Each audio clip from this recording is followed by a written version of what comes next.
We are here at the booth of rckits.com at the 2024 Modelrama, and you're a new business, is that correct? Correct. And what's your name and where are you from? Jeff Pender, and we're from Columbiaville, Michigan, near Flint. Okay. And is this your first time at the Modelrama? Yes. Awesome. Now, you call your business rckits.com. Are you going to be manufacturing kits or stocking a lot of them? We do some small laser kits, but for most part, we're a dealer for Dancing Wings Hobby, Dynam Hobby, Arrows Hobby, and Free Sky. Okay. So, and we also stock some things from Dubro. Okay. Our main business is an embroidery shop, and we also do amateur radio products. And the big thing for us was, I got grounded from the FAA when they diagnosed me with MS. So, okay. So I lost my medical. So I got into RCs. I used to watch my uncle fly them when I was a kid, and it's just it never leaves your blood. I really love the it? hobby, right? Yeah, awesome. Okay, so I see you're selling FR Sky. That seems to be a growing brand. Yes. And what model are we looking at there? This is the X20S. Yeah. And this is one of their newer transceivers, and this is one of the ones that are the tandem series. So you have both 2.4 gigahertz and 900 megahertz. So you have redundancy on your controllers, and there's so much more that you can do with these than like Spectrum. Right. And some of the others that are out there. And the best part about this is you have Free Sky USA support direct from California. So if it's a question that I can't answer, we can get Steve on the phone and he can answer any questions that you have.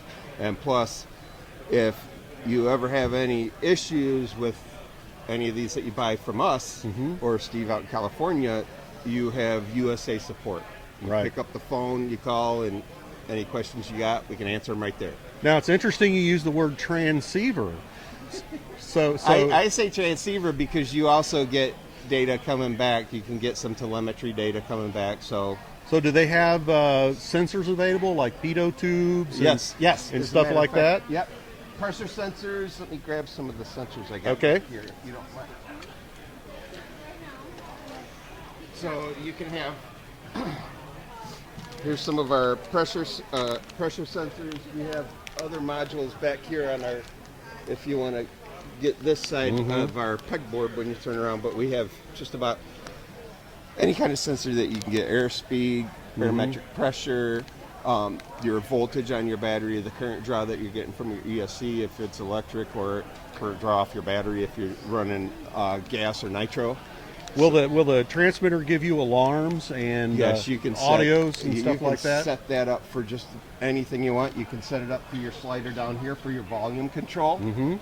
So it'll call out speeds, for example. Yes, and then on your you can even set it up to call out your altitude. So if depending on where you fly, like where I fly at, I have a place out by my house, and I fly out there, but there's one area where I'm too close to Bishop International Airport. So even though I'm remote ID where I'm at, I still have to stay under their Class C airspace. So I make sure I do that. So that's one of the nice parts about that. I can set it up to where it'll call out my altitude, and I'll know if I'm over the county park side where I'm at. That's my line of demarcation.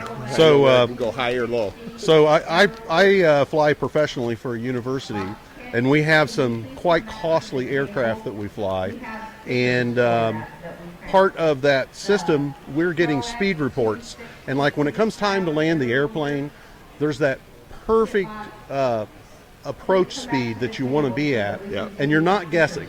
And one of the aircraft we fly, I like to touch it down at 32. I like to take it around the pattern at 34 meters a second. And to hear that constant report as I'm coming in improves my landing and hitting my spot. Takes a lot of risk out of what we're doing. You're less likely to get too slow. You're less likely to come in too hot and be long. So there's a lot of reasons to add a pitot tube and speed to your radio now that you can do these things like we couldn't do 10 years ago, right? Exactly. It's come so far. And just from when I you know, the late 70s when I was in the hobby to coming back into it. You know, Yeah. it's like, you know, and when I say in the 70s, it's more just I was my uncle's gopher. Right. Well, we all learned from somebody elder to ourselves, I think. Yep. So. And, you know, if anything, it's just our little part of giving back to the hobby, whatever we can. So. Okay, and it's rckits.com, and there's a hyphen between RC and kits. Yep. And I'm sure he'll take great care of you and answer your questions and get you going on one of these rigs or one of the aircraft kits that he sells. Well, thank you very much for your time. Thank you. Appreciate you coming. Yep. You have a great day.